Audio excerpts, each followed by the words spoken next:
Salut les amis. Un truc que j'adore faire quand je me balade, tu vois, c'est là il pleuviote. Quand t'es sous les arbres, ça tapote, ça fait du bruit différent, ça fait des symphonies, des musiques.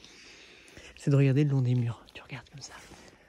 Et là tu fouilles, tu regardes et tu vois qu'il y a des tunnels, il y a plein de trucs, il y a des toiles d'araignée, il y a plein de bestioles, il y a des plantes qui sèchent. Hop, là il y a une araignée qui vient de remonter. Il y a toutes les graines et là il y a une vie. Et en fait c'est dans la frontière entre deux espaces.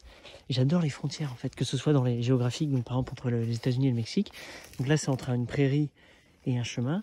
Et donc le lien entre les deux, à chaque fois il y a quelque chose de bouillant de vie. Enfin c'est absolument fascinant. Donc j'adore passer dans les petits chemins de campagne, voir comment les pierres ont été posées à l'époque, ce que les gens ont fait.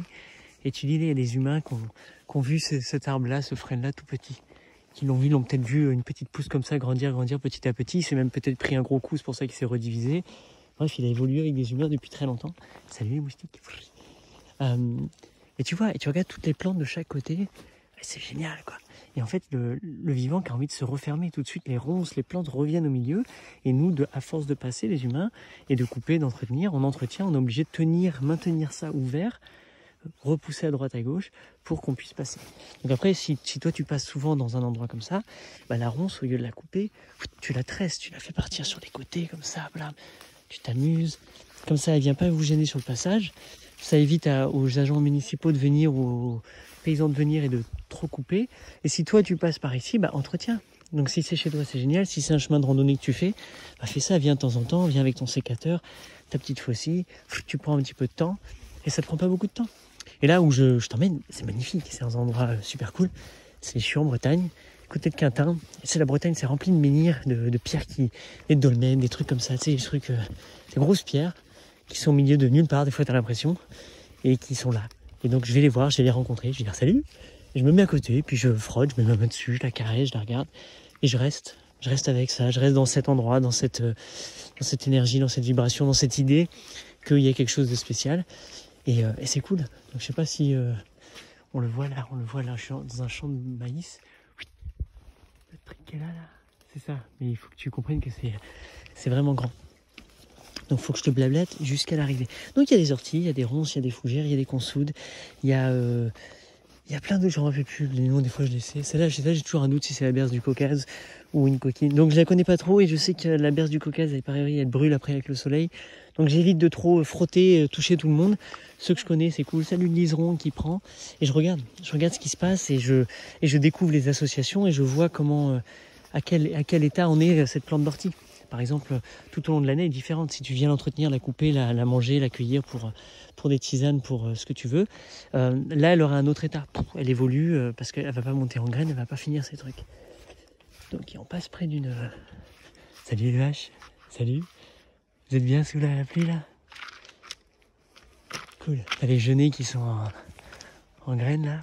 Tout ça, c'est normalement tout. En fonction de l'époque de l'année laquelle tu passes, tout ça c'est jaune, c'est blanc, ça change de couleur, ça change d'odeur, ça change de visuel. Là, ce petit chêne, il va être monstrueux un jour. Et au fur et à mesure, il fait des glands, il fait des, tu sais, ces petits chatons, ces trucs, ces machins. Enfin, et donc juste de revenir, si tu arrives à faire ça autour de chez toi, de répéter plusieurs fois la même boucle, le même parcours, et de voir comment ça évolue au bout de certaines années. Et si tu peux, moi c'est ça que j'aime bien faire, c'est que j'aime rajouter, j'aime embellir, j'aime faire en sorte que ce soit plus beau. Par exemple les poteaux électriques comme ça, bon là il vaut mieux sur les poteaux barbelés que sur les poteaux électriques, pour ne pas gêner les agriculteurs. Donc si tu as des poteaux comme ça, c'est en châtaignier ou en acacia où tu as des fils barbelés, ce qui est cool c'est d'essayer de faire pousser du lierre dessus. Et souvent moi je vois autour de chez moi, j'ai réussi à faire pousser plein de lierre, ça fait une grosse touffe, un super beau truc, c'est un rasta et c'est un bouillon de vie pour les oiseaux, pour les insectes, pour les bestioles, etc. Mais si tu pouvais mettre une clématisse, enfin tu peux t'amuser et j'aime rajouter de la beauté dans le terrain, partout où je me balade, etc. Et des fois ça demande très peu.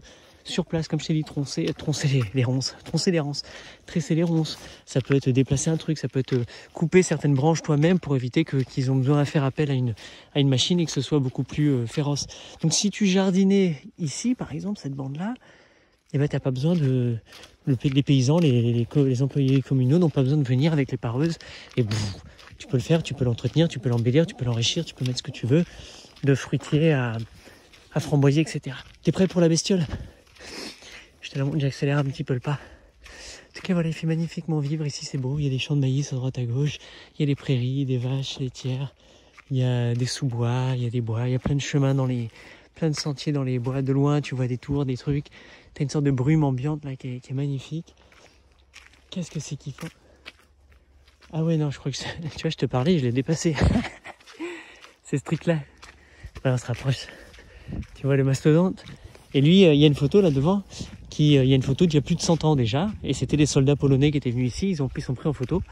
Et enfin, par un mec local, une longue histoire. Tu viendras à Quintin, tu viendras découvrir la ville, elle est magnifique. Et ils sont juste là. Et tu dis, ouais, il y a 100 ans. Et il y a 100 ans, tu vois, les arbres étaient différents. La végétation était un petit peu différente autour. Mais le menhir, lui, il est là, il n'a pas bougé, il reste là. Donc ça fait combien de temps, tu sais, concrètement? Regarde la bestiole. regarde le truc. Attends, je sais pas, ça fait... Regarde, ma main, elle arrive même pas je sais pas quoi. Enfin bref, c'est magnifique. Et en fonction d'où tu vas le regarder, ça peut faire un visage. Tu vois, là, ça pourrait faire une narine, par exemple. Enfin, moi, c'est ce que je vois. Je vois un œil ici. Et là, c'est sa bouche un petit peu en travers. Donc ça, c'est la tête d'un géant. C'est un petit peu comme sur l'île de Pâques. Ou alors, tu peux le regarder d'un autre angle. Et je sais pas, peut-être que tu auras des éléphants, des lions, des réponses. Et là, c'est fou parce que c'est juste à côté du champ de maïs. Donc c'est cool. Et voilà, moi, je viens là et puis je passe du temps, je dis c'est cool. Alors faisant de l'escalade, j'aurais tendance à vouloir faire du bloc dessus, donc le grimper à main nue, etc. Mais je veux pas non plus embêter tous les lichens, tout ce qui pousse dessus, quoi, qui a élu domicile sur ce beau dolmen. Donc j'évite, pas désacraliser les choses, il y a assez de rochers pour moi à grimper. En tout cas, c'est vraiment sympa. Donc voilà, c'était là où je voulais t'emmener aujourd'hui. Je te souhaite de te balader, de trouver des lieux comme ça, et juste de passer du temps dans ces endroits. Pourquoi? Je sais pas. En tout cas, moi, quand je suis là, c'est comme si je me connectais à quelque chose qui me plaît, qui me fait du bien, qui m'excite et qui me permet d'être encore plus présent, conscient de l'ici et maintenant et dans la gratitude de l'ampleur que nous sommes, que ça aussi, ça existait, que ça fait partie de notre magnifique planète. Voilà. Allez, je vais continuer ma balade. Enfin, je vais rester un petit peu. Et j'espère que c'était une bonne balade pour toi. Je te souhaite une très jolie vie, une très belle journée. Vive la vie. Bye bye.